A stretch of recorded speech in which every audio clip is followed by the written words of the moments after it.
इसी तरीके से ये लोग एक आदमी के पास गए जो कि असल में एक हिंदू था, लेकिन उसने कलमा पढ़ के सुना दिया तो उससे छोड़ दिया। ये वाकया दर्दनाक इसीलिए भी है क्योंकि किसी भी आतंकी का टारगेट कोई कश्मीरी नहीं था, लेकिन वो लोग थे जो कि टूरिस्ट थे। हर किसी के पास जाते, उनसे उनका रिलीजन पूछते। अगर कोई कहता कि मैं हिंदू हूँ तो वो उससे शूट कर देते। अगर कोई कहता मैं क्रिश्चियन हूँ तो वो उससे शूट कर देते। जो भी लोग इंजूर है वो पुकारने लगे मदद के लिए, लेकिन वहाँ पे एक भी ऑफिसर मौजूद नहीं था जो इन टूरिस्ट की, जो इन जख्मियों की, इन मासूमों की मदद कर। इंडिया किसी भी तरीके से पानी के बीच रुकावट पैदा करती है तो ये एक एक्ट ऑफ वॉर कंसीडर किया जाए। अस्सलाम वालेकुम खातिन हज़रात। पहलगाम में एक ऐसा वाकया पेश आया जिसको देख के लोगों की रूह कांप गई।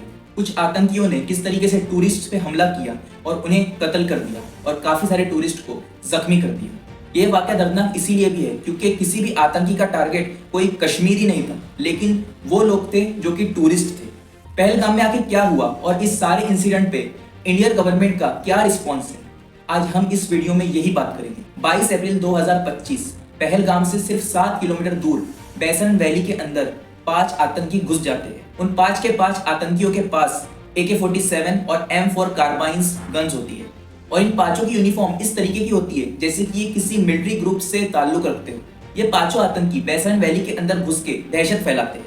हर किसी से वो अपना नाम और उनकी आइडेंटिटी और उनका मजहब पूछते हैं, उनका रिलीजन पूछते हैं। असल में इन आतंकियों का टारगेट नॉन मुस्लिम्स थे। ये हर किसी के पास जाते, उनसे उनका रिलीजन पूछते। अगर कोई कहता कि मैं हिंदू हूँ तो वो उससे शूट कर देते। अगर कोई कहता मैं क्रिश्चियन हूँ तो वो उससे शूट कर देते। ये हर किसी के पास जाके उनसे कह रहे थे कि हमें कलमा पढ़ के सुनाओ। जो भी कलमा पढ़ ले रहा था वो उसे माफ कर देते थे और जो कलमा नहीं पढ़ता था वो उसे शूट कर देते थे। इसी बीच ये आतंकी एक आदमी के पास गए और उसे कहने लगे कि हमें कलमा पढ़ के सुनाओ, लेकिन वो आदमी कलमा नहीं पढ़ पाया क्योंकि वो क्रिश्चियन था, तो उसे शूट कर दिया गया। और इसी तरीके से ये लोग एक आदमी के पास गए जो कि असल में एक हिंदू था, लेकिन उसने कलमा पढ़ के सुना दिया तो उससे छोड़ दिया गया, ये समझ के कि वो एक मुस्लिम है। यहाँ तक कि आतंकियों ने मर्दों से कहा कि वो अपनी ट्राउजर, अपनी पैंट उतारे ताकि आतंकी चेक कर सके कि वो सर्कमसाइज्ड है या नहीं और ताकि पता चल सके कि वो लोग मुस्लिम है या नहीं। ये सारे हादसे में 26 लोगों ने अपनी जानें गंवा दी और 20 लोग घायल हो गए। जिन्होंने अपनी जानें गंवाई उनमें से 25 लोगों का रिलीजन सनातन धर्म था, वो हिंदू थे, और उनमें से एक क्रिश्चियन था। और विक्टिम्स में से 24 लोग वो थे जो कि इंडिया की सेवरल स्टेट से, अलग अलग स्टेट से आए थे पहलगाम में। इसी इंसिडेंट के बारे में आंध्र प्रदेश से एक लेडी जो कि टूरिस्ट थी, वो बताती है कि वो अपने हस्बैंड के साथ ग्राउंड पे लेटी हुई थी। तभी कुछ आतंकी आते हैं और उनसे पूछते हैं हिंदू हो या मुस्लिम हो। ऐसा वो 2 बार पूछते हैं और जब मियाँ बीवी के तरफ से कोई भी रिस्पॉन्स नहीं मिलता तो वो आदमी को मार देते हैं। ये सारे हादसे के बीच बैसन वैली में पैनिक का माहौल फैल गया। जो भी लोग इंजूर है वो पुकारने लगे मदद के लिए, लेकिन वहां पे एक भी ऑफिसर मौजूद नहीं था जो इन टूरिस्ट की, जो इन जख्मियों की, इन मासूमों की मदद करता। इसी बीच एक 28 साल का मुस्लिम लड़का सैयद आदिल हुसैन शाह, जिसने कि नॉन मुस्लिम को प्रोटेक्ट करने के, नॉन मुस्लिम टूरिस्ट्स को प्रोटेक्ट करने के लिए आतंकियों से लड़ पड़ा वो, और उसी बीच उसकी जान चली गई। साथ ही साथ जो जख्मी लोग थे उनके लिए कुछ पुलिस ऑफिसर तो था नहीं, तो पोनी वालों ने पोनीस पे उन लोगों को लाद के, अपने कंधों पे लाद के और इम्प्रोवाइज स्ट्रेचर्स पे लाद के उन्हें हॉस्पिटल लेके गए। कश्मीर में जो गुरुद्वारिस थे उन लोगों ने भी ये देखा कि वैली से जो लोग डर की हालत में, खौफ की हालत में भाग के आ रहे हैं, उनके लिए गुरुद्वारों ने अपना डोर, अपने दरवाजे ओपन कर दिए और उन्हें पनाह दी। आपने ये सब तो जान लिया कि पहलगाम में आखिर हुआ क्या।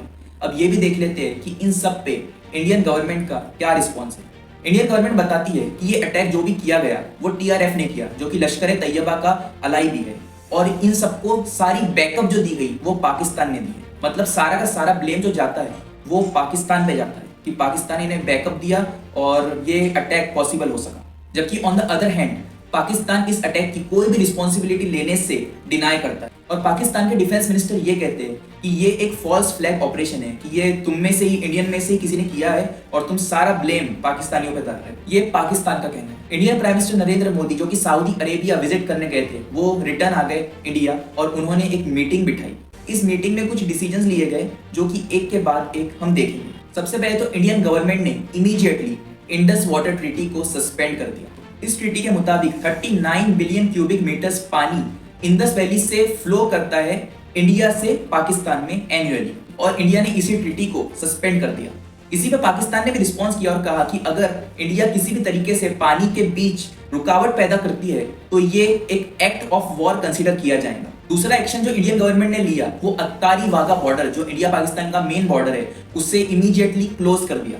ये वही बॉर्डर है जहाँ पे इंडियन और पाकिस्तानी कांटेक्ट करते हैं और ट्रेड भी करते हैं इसी बॉर्डर पे से, लेकिन अब इसे इमीडिएटली क्लोज कर दिया गया है। और जो भी पाकिस्तानी इंडिया के अंदर मौजूद थे उन्हें 1 मई से पहले इंडिया छोड़ के जाने की सूचना दी गई, वार्निंग दी गई।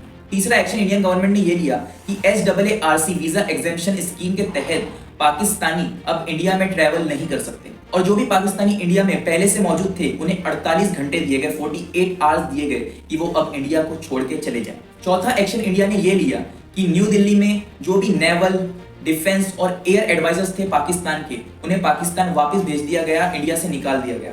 और साथ ही साथ इंडियन गवर्नमेंट ने जो उनके नेवल एडवाइजर्स थे और डिफेंस एडवाइजर्स थे इस्लामाबाद में, पाकिस्तान में, उन्हें भी वापस विड्रॉ कर लिया। 23 अप्रैल 2025 को नेशनल इन्वेस्टिगेशन एजेंसी हादसे की साइट पे पहुंची और उन्होंने वहां का जायजा किया। वहां पे उन्हें कुछ आई विटनेसेस मिले जिनके मदद से उन्होंने टेररिस्ट का, आतंकी का कुछ स्केच बनाए। तो इसी बीच 3 स्केचेस सामने आए और इंडियन गवर्नमेंट ने बताया कि ये तीनों स्केचेस में जो भी आदमी है वो लश्कर तैयबा से लिंक्ड है और जो 2 बचे वो फॉरेनर्स है। साथ ही साथ गवर्नमेंट ने ये भी कहा कि अगर कोई भी आतंकी का पता बताता है तो उसे गवर्नमेंट 20 लाख रुपए का इनाम देगी। ये जो भी इंसिडेंट हुआ पहलगाम में वो बड़ा ही अलार्मिंग था, बड़ा ही दर्दनाक था, लेकिन सवाल ये खत्म नहीं होता कि टेररिस्ट आए, उन्होंने हमला किया, उन्होंने बेरहमी से मासूमों का कत्ल किया, टूरिस्ट का कत्ल किया और वो चले गए। सवाल यहाँ पे ये भी पैदा होता है कि इंडियन गवर्नमेंट की सिक्योरिटी क्या कर रही थी वहां पे, जहाँ पे इतना डिस्प्यूटेड एरिया है कश्मीर, वहां पे कोई भी सिक्योरिटी का इंतजाम क्यों नहीं था? वहां पे इंतजामिया ने किसी भी सिक्योरिटी का इंतजाम टूरिस्ट के लिए क्यों नहीं किया था? ये सवाल करने पे कोई भी ये जस्टिफाई नहीं कर रहा कि जो भी आतंकियों ने किया वो सही किया, हमें अपनी सिक्योरिटी का ध्यान रखना चाहिए था। नहीं, वो जो भी उन्होंने किया वो बिल्कुल गलत था और उन्हें जहां भी पाया जाए वहां पे कत्ल कर देना चाहिए। लेकिन इसके वजह से इंडियन गवर्नमेंट सवालों से नहीं बच सकती, क्योंकि सिक्योरिटी जो है इंडिया जैसे देश की सिक्योरिटी पे इतना बड़ा कॉम्प्रोमाइज कि कुछ टूरिस्ट घूमने आते हैं, अपना वक्त बिताते हैं और कुछ ही पल में उनकी जान चली जाती है।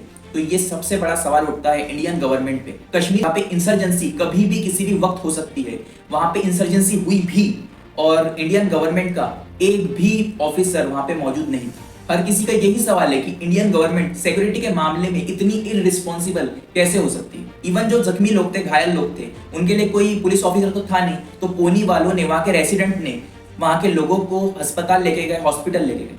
मतलब सवाल ये है कि कोई भी किस तरीके से किसी वैली में घुस जाता है, लोगों से उनका धर्म पूछता है, उन्हें कलमा पढ़ने को कहता है, उनकी पैंट उतार के उन्हें चेक करता है, फिर वो देखता है कि मुस्लिम है या हिंदू है तो उन्हें गोली मार देता है, आराम से वहां से फरार हो जाता है और अभी तक पकड़ा नहीं जाता है। तो इतना lack of security Indian government की तरफ से कैसे होगी? क्या जो भी सिक्योरिटी है वो सिर्फ प्राइम मिनिस्टर के लिए है या फिर इंडियन वीआईपीज के लिए है, और जो भी आम लोग हैं, जो रेसिडेंट्स है इंडिया के, उनके लिए क्या? उनकी सिक्योरिटी की कौन फिक्र करेगा? और अगर बात करें अब टेररिस्ट के बारे में, तो जो उनका मकसद था वो तो पूरा होते हुए दिख रहा है। इस तरीके से कश्मीरी स्टूडेंट्स के बयान आ रहे हैं कि हमें टॉर्चर किया जा रहा है, हमें बुरी नजरों से देखा जा रहा है, हमें गालियां दी जा रही है कि ये सब तुम्हारे वजह से हुआ क्योंकि तुम मुसलमान हो। इसमें कश्मीरी मुस्लिम स्टूडेंट्स की क्या गलती है? जो गोल था हिंदू मुस्लिम को लड़ाने का वो तो टेररिस्ट का पूरा हो रहा है, और हमारे लोग इतनी अकल नहीं रख रहे कि ये हिंदू और मुस्लिम वाली लड़ाई नहीं है, ये इंडिया वर्सेस टेररिज्म की लड़ाई है। अब तो बस हम यही उम्मीद कर सकते हैं कि गवर्नमेंट अपनी सिक्योरिटी को एडवांस करे, अपनी सिक्योरिटी पे फोकस करे। अब इंडियन गवर्नमेंट को चाहिए कि जो भी विक्टिम्स की फैमिलीज है उन्हें लाइफ टाइम के लिए, जिंदगी भर के लिए उनकी जरूरत की चीजें मुहैया करे, प्रोवाइड करे। और सबसे अहम काम, जल्द से जल्द आतंकियों को, अटैकर्स को पकड़ा जाए। जो टेररिस्ट करना चाहते थे, जिस इरादे से उन्होंने अटैक किया, हम उस अटैक के इरादे को बिल्कुल भी पूरा ना होने दें और हम लोग रिलीजन के नाम पे अलग अलग ना हो, बल्कि आतंकवादियों के खिलाफ एकजुट होकर लड़े। अस्सलाम वालेकुम।